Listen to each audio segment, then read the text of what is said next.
የእስራኤልና የኢራን ግጭት የፓኪስታኑ ጠቅላይ ሚኒስትር ለቴህራን የማይናወጥ አጋርነታቸውን አሳይተዋል። ፓኪስታን የኢራንን ሉዓላዊነትና የግዛት አንድነትን ጥሰት አጥብቃ ታወግዛለች ሲሉ ሻህባዝ ሻሪፍ ተናግረዋል። አጫጭር ዓለም አቀፋዊ ዜናዎች ወደ እናንተ እንዲደርሱ ሰብስክራይብ ማድረጉን አይርሱ። በእስራኤልና በኢራን መካከል ያለው ግጭት እየተባባሰ በመጣ ቁጥር ፓኪስታን ከኢራን ጋር ያላትን አጋርነት በጠቅላይ ሚኒስትሯ ሻህባዝ ሻሪፍ መግለጫ አስታውቃለች። ጠቅላይ ሚኒስትሩ እንዲህ አሉ። ኢራን ከኛ ማንኛውንም እርዳታ ብትፈልግ እንሰጣታለን አሉ። የአረብ ሀገራቱም የእኛን ፈለግ መከተል አለባቸው ሲሉ ጠቅላይ ሚኒስትሩ ተናግረዋል። እስራኤል ይህንን ካላደረግን ተራ በተራ እኛንም እንደ ፍልስጤም ማድረገው አይቀርም ብለዋል።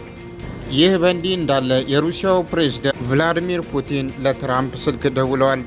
የሩሲያው ፕሬዝደንት ቭላዲሚር ፑቲን ቅዳሜ ዕለት የአሜሪካው ፕሬዝዳንት ዶናልድ ትራምፕን ለ50 ደቂቃ በማነጋገር የእስራኤል ጦር በኢራን ላይ የወሰደውን እርምጃ በማውገዝና ነገሩ እንዳይባባስ ያላቸውን ስጋት ገልጸዋል ሲል ክሬምሊን ተናግሯል። ትራምፕ በበኩላቸው በመካከለኛው ምስራቅ የተከሰቱትን ክስተቶች በጣም አስደንጋጭ ሲሉ የገለጹ ሲሆን ነገር ግን ሁለቱ መሪዎች በኢራን የኒውክሌር መርሃ ግብር ላይ ወደ ድርድር መንገድ መመለስ እንዳለባቸው ተናግረዋል። ነገሮች በፍጥነት እየተቀያየሩ ይገኛሉ።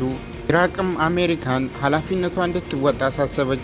ኢራቅ የሁለትዮሽ ስምምነቶችና ዓለም አቀፍ ሕጎችን በመጥቀስ የእስራኤል አውሮፕላኖች የኢራቅን የአየር ክልል ጥሰው በኢራን ላይ ጥቃት እንዳይፈጽሙ ለመከላከል ዩናይትድ ስቴትስን ጠይቃለች። የኢራቅ መንግስት በሁለቱ ሀገራት መካከል በተደረገው ስምምነቶች መሰረት አሜሪካ ኃላፊነቷ እንድትወጣና የእስራኤል አውሮፕላኖች የሆኑትን የኢራቅን የአየር ክልል እንደገና እንዳይጥሱ ለማድረግ አሳስበዋል ሲሉ የወታደር ቃል አቀባይ ሳባ አልኑማን በሰጡት መግለጫ ተናግረዋል።